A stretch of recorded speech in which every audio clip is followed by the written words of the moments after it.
Police वालों को गुंडा बना दिया है। जैसे दिल्ली पुलिस, जब से गृह मंत्री बने हैं आपने देखा होगा दिल्ली में जो दंगे हुए वो पुलिस ने कराए, छात्रों को पीटा पुलिस ने पीटा, बेटियों के सामने आरएसएस के कार्यकर्ता जाके नंगे हो जाते हैं।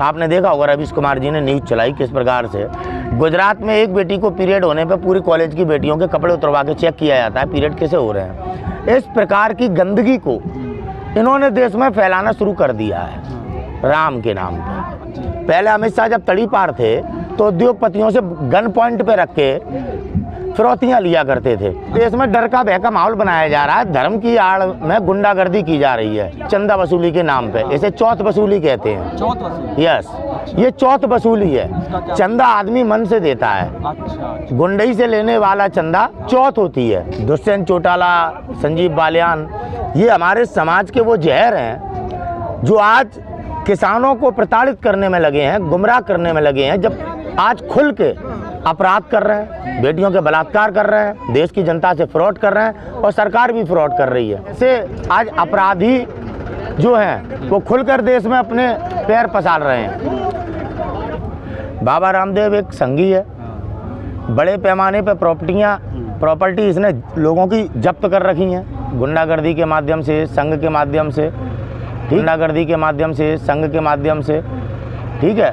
और बहुत बड़ा झूठा है, उसने कभी भी सच ही नहीं बोला है।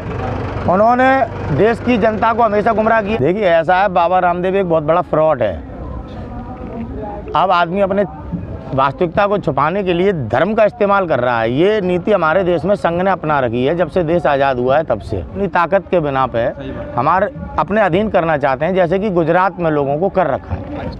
सर सबसे पहले तो मैं बहुजन सेंचुरी में आपका स्वागत करता हूं और आपका परिचय जानना चाहूँगा सर। मेरा नाम है नितिन सेंगर, उत्तर प्रदेश से हूँ। उत्तर प्रदेश से हैं? कितने दिनों से आप आंदोलन में हैं? मैं यहाँ शुरू से ही हूँ आंदोलन में, जब से आंदोलन शुरू हुआ है जब से ही हूँ, बराबर निरंतर। आज तक मैं अपने घर नहीं गया। मैं आंदोलन समाप्त होने के बाद, अपनी जीत के बाद ही जाऊँगा। अच्छा, पूरा दृढ़ निश्चय करके? हाँ, दृढ़ निश्चय है। लड़ाई इतनी बड़ी है, देश को बचाना पड़ेगा। आज़ाद देश में पैदा हुए थे तो चाहते हैं कि मेरा देश आज़ादी बना रहे। जैसे ईस्ट इंडिया कंपनी ने मुगलों से देश लिया था, ठीक उसी सूत्र पर नरेंद्र मोदी की सरकार और ये संघ कार्य कर रहा है, जिसका प्रमाण है कि देश पूरा किन परिस्थितियों में है, महंगाई और तमाम चीज़ें आप देख सकते हैं कि देश को कमज़ोर करके हमें और आप, देश कमज़ोर तो हम और आप कमज़ोर, फिर हम पे अपनी ताकत के बिना पे हमारे अपने अधीन करना चाहते हैं, जैसे कि गुजरात में लोगों को कर रखा है। देखिए ऐसा है, बाबा रामदेव एक बहुत बड़ा फ्रॉड है। अब आदमी अपने वास्तविकता को छुपाने के लिए धर्म का इस्तेमाल कर रहा है। ये नीति हमारे देश में संघ ने अपना रखी है जब से देश आज़ाद हुआ है तब से। बाबा रामदेव एक संघी है, बड़े पैमाने पे प्रॉपर्टी इसने लोगों की जब्त कर रखी हैं गुंडागर्दी के माध्यम से, संघ के माध्यम से, ठीक है। और बहुत बड़ा झूठा है, उसने कभी भी सच ही नहीं बोला है। उन्होंने देश की जनता को हमेशा गुमराह किया। आप देखो 2013 में आंदोलन किया था भ्रष्टाचार को लेके, महंगाई को लेके। भागा तो वो इसलिए था कि LIU होती है, तमाम एजेंसियां होती हैं, उस समय पे हमारा देश का सिस्टम स्वाभिमानी और ईमानदार था। तो जब उन्हें पता पड़ा कि पीछे से उद्योगपतियों के द्वारा, राजनीतिक पार्टियों के द्वारा ये एक केवल विरोध पैदा करने के लिए, जनता को भड़काने के लिए ये कार्य किया जा रहा है, तो उन्होंने बाबा रामदेव का आंदोलन उखाड़ा, जो कि एक साजिश थी, इसलिए उखाड़ा गया वो आंदोलन। और उसकी आज पृष्ठभूमि आपके सामने है कि बाबा रामदेव एक झूठा मक्कार था। देश की जनता को गुमराह करने के लिए उसने वो आंदोलन किया था। कहाँ है 15 लाख? कहाँ है पेट्रोल पे? आज महंगाई पे कह रहा है, महंगाई राष्ट्र हित में हो रही तो 1000 रुपये लीटर कर दो ना पेट्रोल।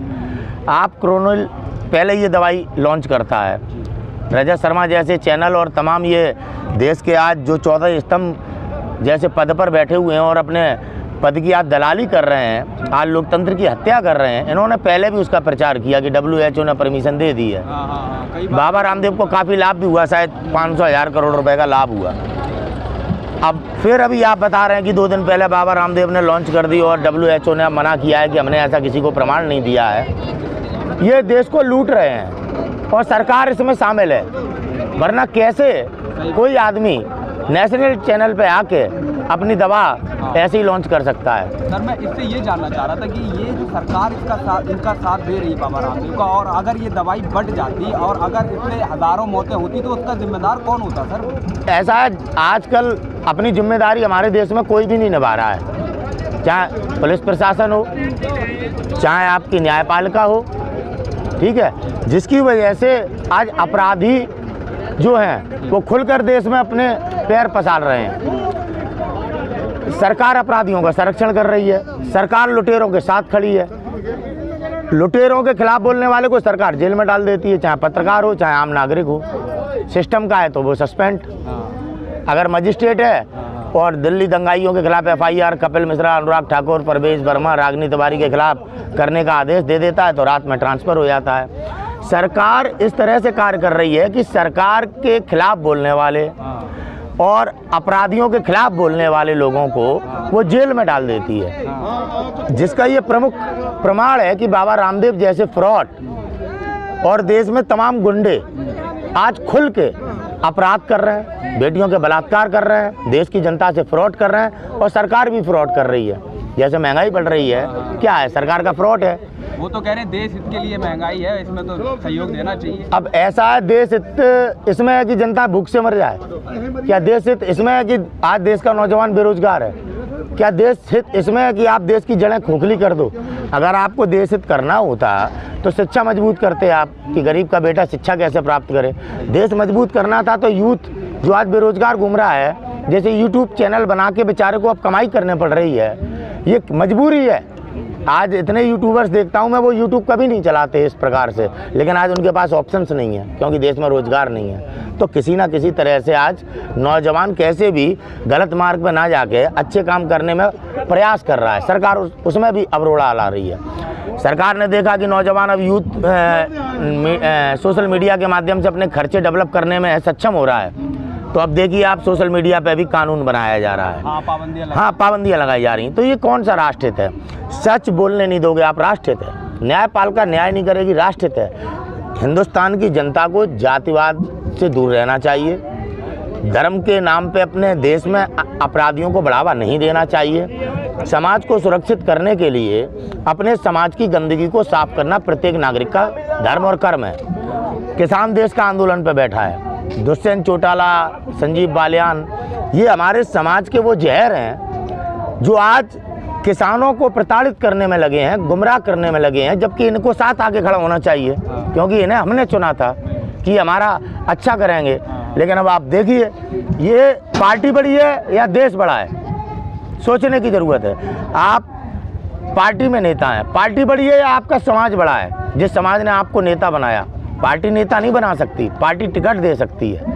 अच्छा, एक चीज़ और देखी गई कि जो लोग देखा जा रहा है कई राज्यों में ऐसा हो रहा है कि जो लोग राम मंदिर को चंदा नहीं दे रहे हैं उनके घर पे नो लगा दिया जाता है कि मतलब उनको प्रमाणित नहीं किया जाएगा कि ये राष्ट्र विरोधी लोग हैं। इस पे आप क्या कहना है? ये एक देश में डर का भय का माहौल बनाया जा रहा है। धर्म की आड़ में गुंडागर्दी की जा रही है चंदा वसूली के नाम पे। इसे चौथ वसूली कहते हैं। चौथ वसूली? यस, ये चौथ वसूली है। चंदा आदमी मन से देता है। अच्छा, गुंडई से लेने वाला चंदा चौथ होती है। पहले अमित शाह जब तड़ी पार थे तो उद्योगपतियों से गन पॉइंट पे रख के फिरौतियाँ लिया करते थे। अच्छा, ऐसा करते? हाँ, तड़ी पार किया है उन्हें हमारे गुजरात की अदालत ने। हाँ। समझ में आया? जज लोहिया की हत्या में उन पर शंका है कि इन्होंने ही हत्या कराई है। लेकिन दुर्भाग्य है कि आज हमारे देश का वो न्यायपालिका जिस पर पूरा भारत विश्वास करता है, वो आज अपने एक जज की अपराधी को पकड़ने में नाकामयाब है। हिम्मत नहीं कर पा रहे लोग कि अमित शाह के खिलाफ बोले। अब वो सत्ता में भारत के गृह मंत्री हैं, तो वो पावर दिखाते हैं अपने। कानून पुलिस वालों को गुंडा बना दिया है। जैसे दिल्ली पुलिस, जब से गृह मंत्री बने हैं आपने देखा होगा दिल्ली में जो दंगे हुए वो पुलिस ने कराए। छात्रों को पीटा, पुलिस ने पीटा। बेटियों के सामने RSS के कार्यकर्ता जाके नंगे हो जाते हैं। आपने देखा होगा रवीश कुमार जी ने न्यूज़ चलाई किस प्रकार से गुजरात में एक बेटी को पीरियड होने पे पूरी कॉलेज की बेटियों के कपड़े उतरवा के चेक किया जाता है पीरियड कैसे हो रहे हैं। इस प्रकार की गंदगी को इन्होंने देश में फैलाना शुरू कर दिया है राम के नाम पे। अच्छा, ये जो आपने आखिरी बात कही कि ये बिहार में हुआ, ये नहीं, गुजरात में कपड़े उतरवा लिए बेटी के। हाँ, स्कूल की बच्चियों के हाँ, उतरवा के चेक किया गया। कोई कार्रवाई नहीं? कोई कार्रवाई नहीं हुई। पेपर में भी छपा, TV में भी आया, रवीश कुमार जी ने भी दिखाया। अच्छा। हाँ जी। तो इस प्रकार से बेटी बचाओ बेटी पढ़ाओ की नीति है।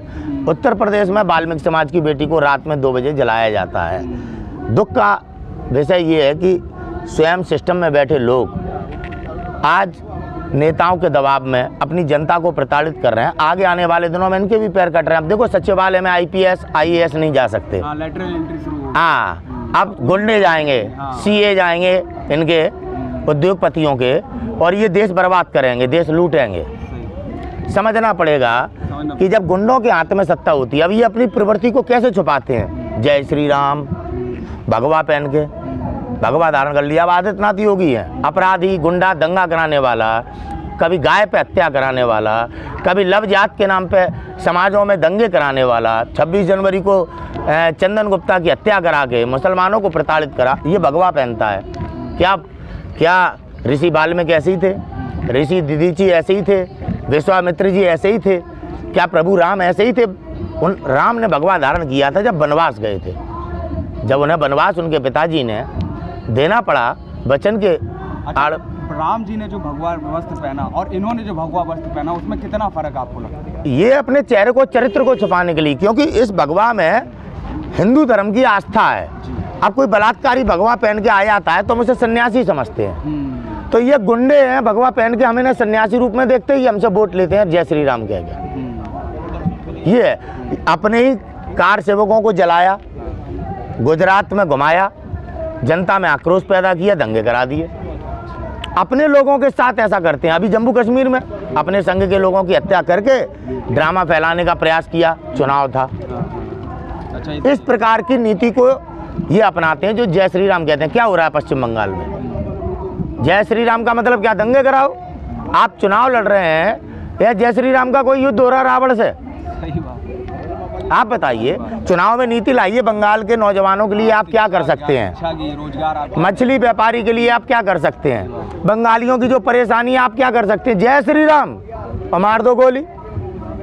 तो इनके चरित्र को आज देश के समस्त लोग समझ चुके हैं, क्योंकि अब इनके हाथ में सत्ता है। जब विपक्ष में रहते थे तो ये विरोध किया करते थे, लोगों की वास्तविक ज़रूरतों को उठाया करते थे। महंगाई डाइन थी जब ये विपक्ष में थे, आज महंगाई राष्ट्र हित में है। तो क्या इनका चरित्र है आज देश समझ चुका है। तो आगे आने वाले दिनों में इन्हें अपने हर पॉइंट का जवाब मिलेगा।